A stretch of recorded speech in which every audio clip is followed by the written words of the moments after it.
क्या आप लोगों के भी माइंड में आ रहा है कि दिल्ली में जो प्रोटेस्ट हुआ, जिसमें 20 से अधिक लोगों को गिरफ्तार किया गया, वो तो पॉल्यूशन के खिलाफ प्रोटेस्ट कर रहे थे। उस प्रोटेस्ट में फेमस नक्सली, जिस पे 1 करोड़ 80 लाख का इनाम था, मड़ावी हिड़मा, उसके नाम की नारेबाजी क्यों हुई? क्यों हिड़मा की फ़ोटो लेके उस प्रोटेस्ट में जय जयकार किया गया? तो चलिए जानते हैं। आप सबको तो पता ही होगा कि जो दिल्ली का AQ है, वो सूचांक 300 प्लस जा चुका है। जबकि ये सूचांक 100 से कम होता है तो इसे नॉर्मल माना जाता है, और 50 के अंदर रहता है तो अच्छा, मतलब गुड माना जाता है।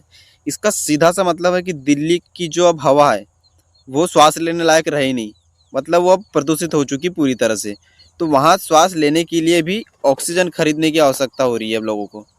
तो अब इसमें जो वहाँ की सरकार है वो तो कुछ कर नहीं रही है। तो वहाँ के जो युवा है उन्होंने प्रोटेस्ट किया प्रदूषण के खिलाफ। ऐसे में पुलिस ने उनको गिरफ्तार किया और जेल के अंदर डाल दिया। अब आपके माइंड में आ रहा होगा कि वो तो पॉल्यूशन के खिलाफ प्रोटेस्ट कर रहे थे तो उनको जेल में क्यों डाला गया?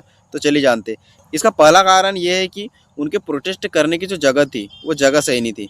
मतलब कि दिल्ली में एक जगह है जिसे जंतर मंतर कहा जाता है, तो जिसको भी प्रोटेस्ट करना पड़ता है या कोई भी आंदोलन करना पड़ता है तो उस जंतर मंतर वाली जगह पे जाके प्रोटेस्ट कर सकता है। लेकिन इन लोगों का जो प्रोटेस्ट था ये पब्लिक प्लेस में था, और जिससे ट्रैफिक पे भी असर पड़ रहा था। तो पहला कारण ये था। दूसरा बड़ा कारण गिरफ्तारी का ये है कि फेमस मुआवादी मड़ावी हिड़मा की नारेबाजी। तो अब जहाँ पेड़ पौधे ज़्यादा होंगे वहाँ का AQI तो अच्छा होगा ही। तो दिल्ली में और दिल्ली के आसपास ना तो कोई जंगल है और ना ही अच्छे पेड़ पौधे हैं वहाँ पे। मतलब डेवलपमेंट के नाम पे सारे पेड़ों को काट लिया गया है। इसलिए वहाँ के युवा को लग रहा है कि हिड़मा जैसा ही कोई रहता तो आज दिल्ली के आसपास पेड़ बचे रहते, जंगल बचा रहता। और यदि दिल्ली के आसपास जंगल होता तो वहाँ का जो AQI है वो कंट्रोल में रहता, या आज जितनी प्रॉब्लम हो रही इतनी प्रॉब्लम नहीं होती वहाँ पे। लेकिन क्या ये कर्तव्य किसी एक ही आदमी का है? नहीं। हम सबका कर्तव्य है कि हम अपने आसपास के वातावरण को बनाए रखें, शुद्ध बनाए रखें और अच्छा बनाए रखें। वैसे आपको बता दूं कि हिड़मा कोई मसीहा नहीं, एक नक्सली था। न जाने कितने मासूमों को उसने मारा है, कितने मासूमों को दफनाया, और हमारे कई आर्मी के जवान उसके द्वारा मारे गए हैं। युवाओं ने प्रोटेस्ट किए, सही किए, बट एक प्रॉब्लम यह है कि उनको नक्सलियों का नाम नहीं लेना था।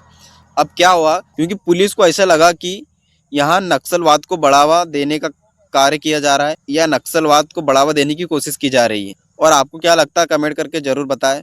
यदि आपको मड़ावी हिड़मा की सारी जानकारी चाहिए फुल डिटेल में तो प्लीज़ कमेंट कीजिए, ताकि मैं आपको फुल वीडियो प्रोवाइड करवा सकूं। धन्यवाद।